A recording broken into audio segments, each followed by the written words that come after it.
The Resurrection of Jesus, a historical and theological investigation from the perspective of Promise Plan biblical theology. The historical investigation of the resurrection of Jesus of Nazareth stands at the contested intersection of historiography, biblical exegesis, and philosophical theology. In contemporary academia, historical inquiry is often constrained by an epistemological crisis, caught between the unattainable ideals of post-Enlightenment positivism and the radical skepticism of postmodernism. Methodological naturalism, which excludes supernatural causation from the outset, frequently dictates the boundaries of research and distances the biblical narrative from its original Hebraic cognitive environment. Nevertheless, rigorous historical source criticism, grounded in critical realism, demonstrates that the bodily resurrection of Jesus is not merely a theological assertion but a historically verifiable event that withstands stringent academic scrutiny. While critical realism offers a self-critical and transparent methodology, it does not eliminate all challenges of subjectivity, theoretical assumptions, and fragmented data. This recognition calls for humility and rigor in historical work. To grasp the full significance of these historical conclusions, the resurrection must not be viewed as an isolated anomaly. Rather, it must be located within the organic unity of canonical Scripture as the eschatological climax of God's redemptive purpose. Walter C. Kaiser Jr.'s Promise Plan theology supplies the requisite text domain and framework. Distinct from canonical and narrative approaches, which emphasize the final form of the canon or the literary coherence of Scripture, Promise Plan theology traces a single progressive unfolding of the Creator's redemptive word of promise. This Promise Plan addresses the fractures of cosmic rebellion, vindicates the Messiah, fulfills the concrete promises to ethnic Israel, and incorporates the nations into the one people of God. This essay applies historical source criticism to the resurrection, evaluates naturalistic alternatives, and situates the event within the Promise Plan framework. Section 2. Epistemology and the Foundations of Historical Probability. Historians must first establish a viable epistemological foundation. Radical postmodernism, which claims the past is unknowable and that historians merely construct biased narratives, leads to self-defeating relativism. Critical realism, by contrast, adopts a correspondence theory of truth. It acknowledges the impossibility of absolute objectivity given fragmented data, yet maintains that historical descriptions can achieve adequate certainty. To manage the historian's horizon, personal bias, pre-understanding, and cultural conditioning, scholars such as Michael R. Licona and Sibéhan McCullough advocate methodological controls, strict methods, public disclosure of biases, peer review, engagement with unsympathetic experts, and construction of hypotheses upon undisputed historical bedrock. While criteria of authenticity, such as multiple attestation and embarrassment, are valuable, they are not algorithmic and remain subject to scholarly debate regarding subjectivity and circularity. Critical realism itself faces critiques for not fully overcoming theoretical influences. Nevertheless, it provides a transparent framework for provisional yet genuine historical knowledge. The burden of proof operates through methodical neutrality. Any claim, naturalistic or miraculous, must be substantiated.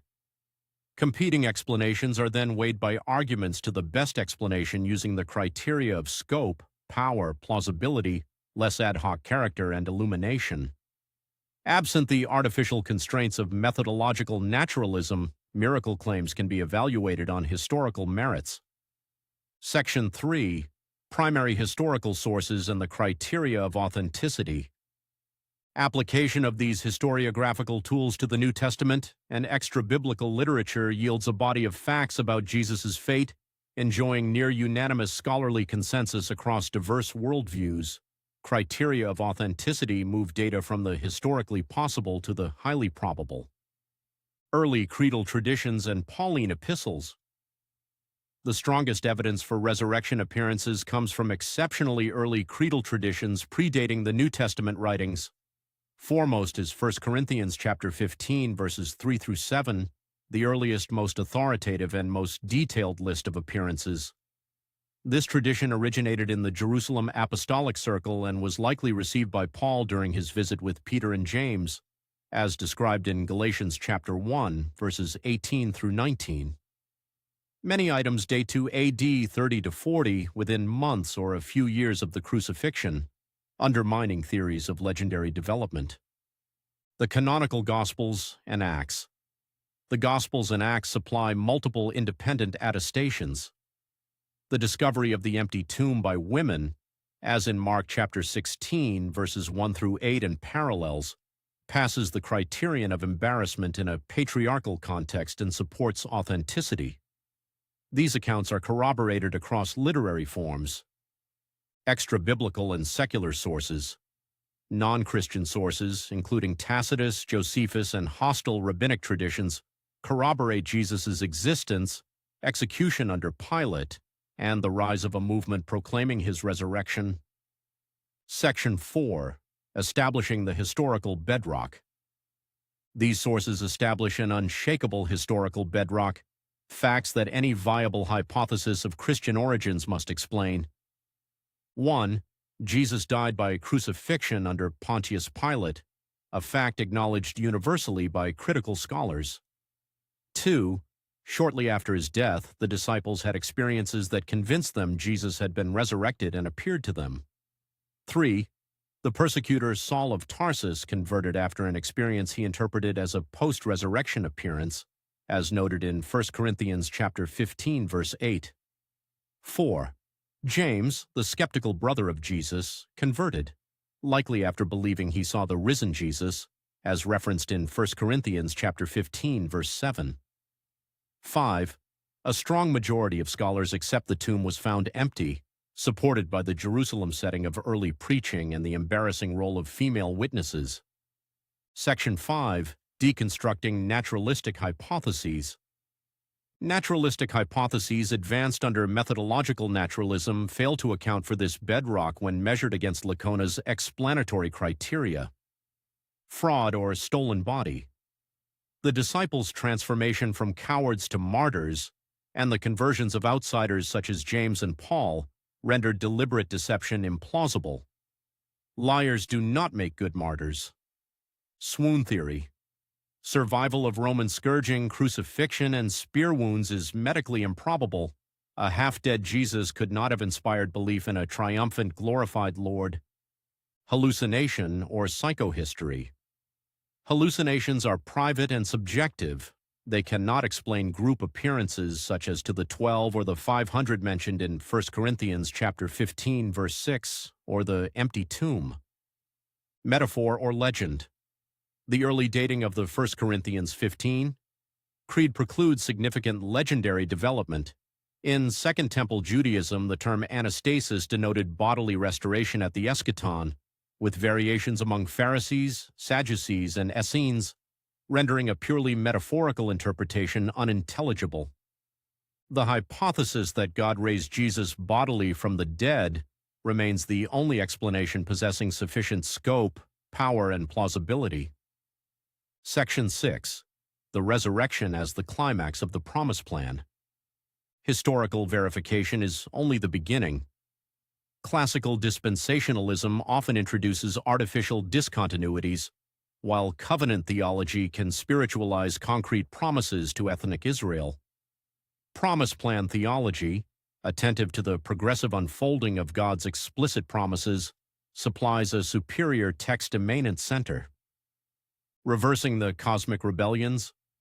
Scripture presents a supernatural worldview of a contested cosmic temple, the three rebellions, Eden in Genesis chapter 3, the Watchers in Genesis chapter 6, verses 1 through 4, and Babel in Genesis chapter 11, along with Deuteronomy chapter 32, verses 8 through 9, fractured creation.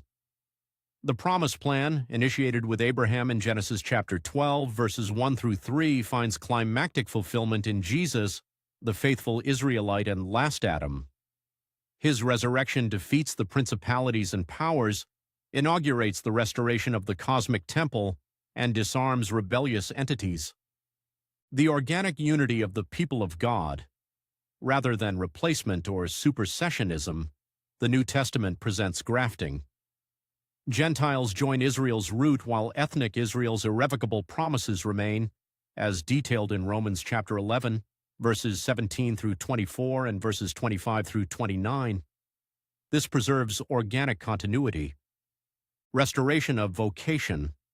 Genesis chapters 1 and 2 install humanity as royal priests in the cosmic temple. The Imago Dei vocation, fractured by sin and death, is ontologically restored in Jesus' glorified bodily resurrection, anchoring hope in a material new creation as described in Revelation chapter 21. Section 7. Conclusion. The bodily resurrection of Jesus emerges as the best historical explanation of the bedrock facts. Situated within Kaiser's Promise Plan, it stands as the decisive climax of God's redemptive mission, reversing cosmic rebellion, fulfilling covenants to Israel, incorporating the nations, and restoring humanity's royal priestly vocation. This reality grounds resilient hope amid suffering, informs pastoral ministry, ethical exhortation, and the Church's mission as participants in the restored cosmic temple. The resurrection of Jesus remains the unshakable foundation of the Christian worldview, intellectually rigorous, historically grounded, and pastorally transformative.